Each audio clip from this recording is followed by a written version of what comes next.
pjesës së përzgjedhur nga prokuroria, dokumenti P111 i referohet dezertimit.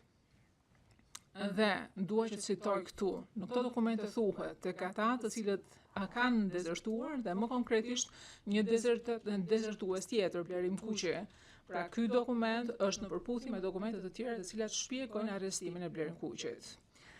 Gjithashtu, kur trajtojnë Tahir Zemajn, dokumenti P111 shpjegon se pse dezertimi ishte kaq shumë shqetësues për UÇK-n. Arsyeja ishte që popullata civile, gratë, fëmijët të vjetrit ishin pa mbrojtje kundër forcave serbe. Të nderuar gjykatës, ju e dini se çfarë shkatrimesh dhe çfarë vuajtje është shkaktuar në zonën e Suharekës nga ofensivat serbe në shtator të 98-s. Përfshirë të shtëpitë e djegura e të tjerë.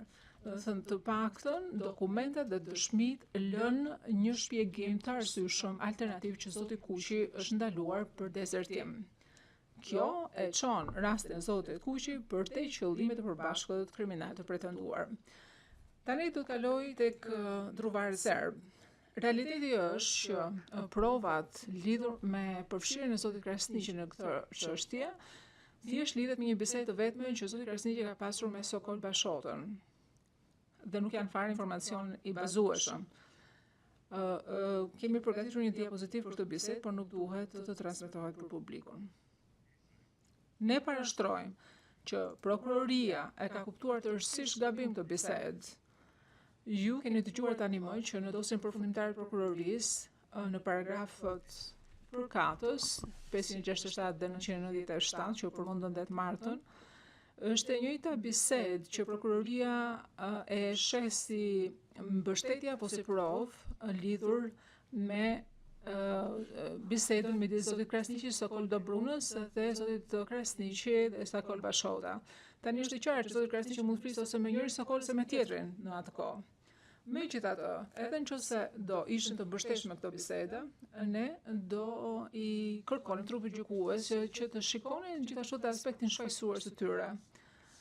Por ajo çfarë është e rëndësishme sipas nesh ishte që zoti Krasniqi i ka thënë zotit Bashota që ata nuk duhet të ishin rrëmbyer fare.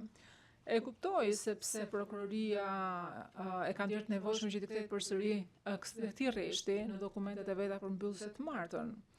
Sepse të nderuar gjykatës, besoj që ju kujtohet edhe çfarë thash të premten pasdite sa i takon takimet me 4255-ën. Pra, ky është një bisedë që dallon dhe që e bën të qartë se kush ishte zoti Krasniqi dhe kë profesionte ai. Ai nuk mund ta dinte që ajo bisedë do referohej, do përmendej këtu si diçka e rëndësishme 25 vite më pas. Dhe ndërkohë këto janë fjalë të cilat ai ka thënë midis kolegëve, edhe sipas nesh kjo tregon qartazi që nuk ka lidhje fare me synimin ose aprovimin e ndalimit të civilëve. Është e rëndësishme që fjalët i vëmë në kontekst, që të shikojmë përtej kontekstit dhe duhet që të shikojmë se si e ka shpjeguar ai veten në komunitetin ndërkombëtar që nuk përkojnë me bisedën që referon prokuroria. Do të thotë ai ka thënë që nuk duhet të ishin rrëmbyer fare në fillim fare.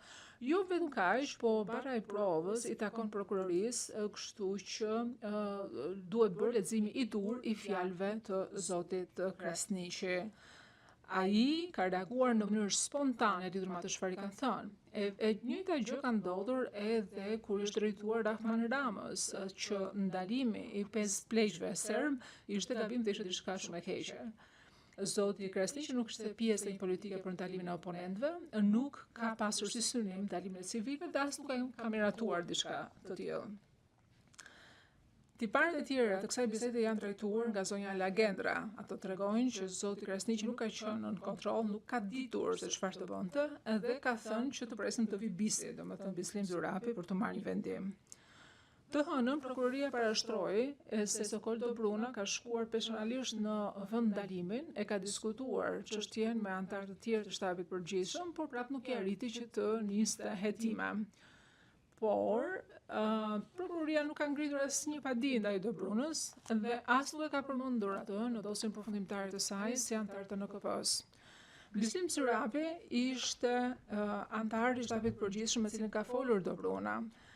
Ai gjithashtu nuk është akuzuar nga prokuroria dhe prokuroria ka thënë shprehimisht që ai nuk është antar i NKP-s. Po ashtu, Sokol Dobruna, Sokol Bashota, gjithashtu nuk janë akuzuar dhe nuk shikohen si antar të NKP-s. Në qoftë se ata nuk janë pjesë të NKP-s, si ka mundësi që prokuroria ngarkon me përgjegjësi penale zotin Krasniqi, ndërkohë që përfshirja e tij në këtë incident ishte shumë e kufizuar.